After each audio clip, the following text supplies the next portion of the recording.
नमस्कार, मैं शिवाजी चौधरी। आज मेरे साथ हैं बिहार भाजपा मेडिकल सेल के कोषाध्यक्ष डॉक्टर सत्यप्रकाश तिवारी जी। सर, अनुराग भारत न्यूज में आपका स्वागत है। धन्यवाद। सर, केंद्र सरकार ने ऑपरेशन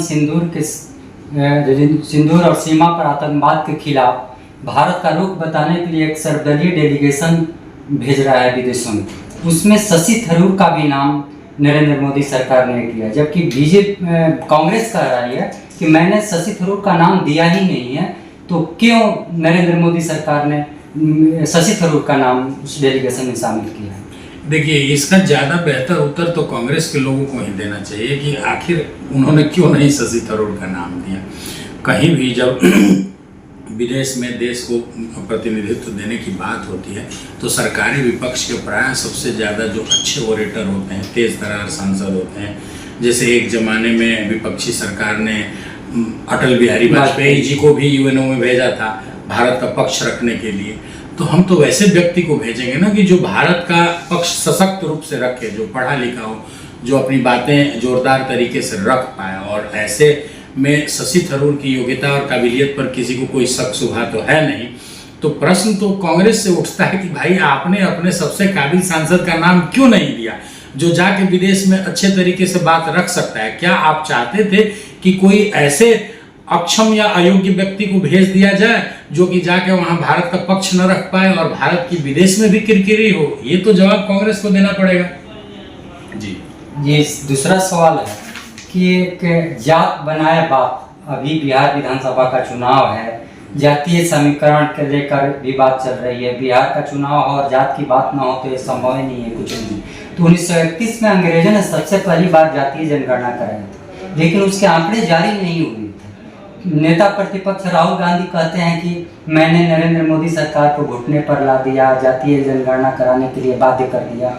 जाति गणना कैसे राजनीतिक मुद्दा बना? इस पर देखिए, जातीय का जो राजनीति है और मुद्दा है, ये इसमें वर्तमान के समय में आपने देखा होगा कि कांग्रेस काफ़ी एग्रेसिव और मुखर हो रही है। और उसका कारण भी है, कांग्रेस को पता है कि उसकी प्रतिद्वंदी भारतीय जनता पार्टी नहीं है। उसकी वास्तविक और मूलभूत प्रतिद्वंदी उसकी अपनी सहयोगी पार्टियां हैं। जिस जमीन पर कांग्रेस खड़ी है उसकी जमीन को बिहार में आरजेडी ने छीना, उत्तर प्रदेश में समाजवादी पार्टी ने छीना, अन्य राज्यों में जो द्रविड़ियन पार्टियां हैं या अन्य मजबूत क्षेत्रीय दलों ने कांग्रेस की जमीन छीन ली, क्योंकि वो भी जातीय छत्रप हैं, जात की राजनीति करते हैं और जातीय भावना को भड़काकर वोट बैंक में तब्दील कर वोट लेते हैं। और वो वोटर पहले कांग्रेस के रहे हैं। अब कांग्रेस उनके साथ है और उसकी छटपटाहट है। वो सीधे तौर पर उनसे अलग होकर भी जीवित नहीं रह सकती है, लेकिन उसको ऐसा लगता है कि वो जातीय उन्माद फैलाकर, जातीय भावनाएं भड़काकर उन वोटों को फिर से अपनी तरफ कर पाएगी। वो छोटे छोटे जो क्षेत्रीय दल है समाप्त होंगे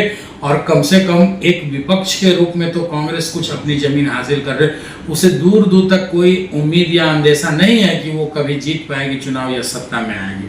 लेकिन विपक्ष में भी उसकी कोई बात नहीं सुनता है। छोटे छोटे क्षेत्रीय दल उसकी बाहें मरोड़कर अपनी शर्तों पर अलायंस करते हैं, इनके बड़े नेताओं के विरुद्ध भी अपशब्दों का इस्तेमाल करते हैं। तो ये जो बेचैनी और छटपटाहट है, इससे पार पाने के लिए ही कांग्रेस ऐसे जातीय उन्माद की बात कर रही है। जहां तक हमारी सरकार का प्रश्न है कि जातीय जनगणना, तो जातीय जनगणना का विरोध कभी भारतीय जनता पार्टी ने किया नहीं। जब ऐसा प्रतीत हुआ कि समाज में इसकी मांग है और जातीय जनगणना करने से शायद ऐसी योजनाएं बनाने में ज़्यादा हम लोगों को सुविधा होगी कि समाज का जो वंचित वर्ग है, पिछड़ा वर्ग है, उनके विकास की योजनाओं को बनाने में और प्लानिंग में मदद मिलेगी, तो जातीय जनगणना की सरकार ने घोषणा की।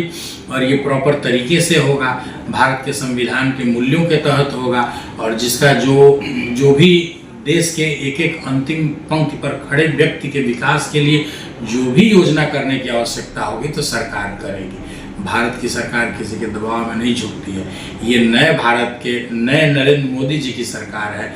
इसके सामने ये कांग्रेस के जो प्रवक्ता और उनके जो युवराज हैं, जो प्रचारित कर रहे हैं कि हमारे दबाव में झुक गई और घुटने टेक दिया, ये दबाव कहीं काम नहीं आता है। वास्तव में वो चटपटा रहे हैं कि जो उन्होंने अपने घुटने टेक दिए हैं अपने क्षेत्रीय सहयोगियों से कम इतनी तो अपनी हैसियत कर ले कि उनके सामने खड़े होकर बात कर सके। सर, अंतिम सवाल है बिहार को लेकर। बिहार के राजनीतिक प्रदेश में नित्य नए कम अथी हो रहे हैं, बदल रहे हैं समीकरण।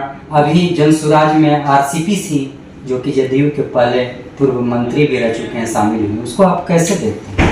अब देखिए, उनकी अपनी इच्छाएं होंगी, महत्वाकांक्षाएं होंगी, उन्हें लग रहा है कि जहां उनको थोड़ी सी जगह मिलेगी वो गए हैं, उनसे हमारा क्या सरोकार, हमको उस पर कोई टिप्पणी भी नहीं करनी है। वो वहां जाके संतुष्ट हैं, खुश हैं, तो इसका बहुत बहुत स्वागत है। हमारा गठबंधन मजबूत है और हमारे गठबंधन में ये बाहर में कौन क्या कर रहा है, कहाँ जा रहा है, किससे मिल रहा है, इससे हमारे जो गठबंधन की मजबूती है उस पर कोई असर नहीं पड़ने वाला है। जी, आपने बहुत कीमती समय आपका अनुराग भारत के साथ साझा किया। धन्यवाद।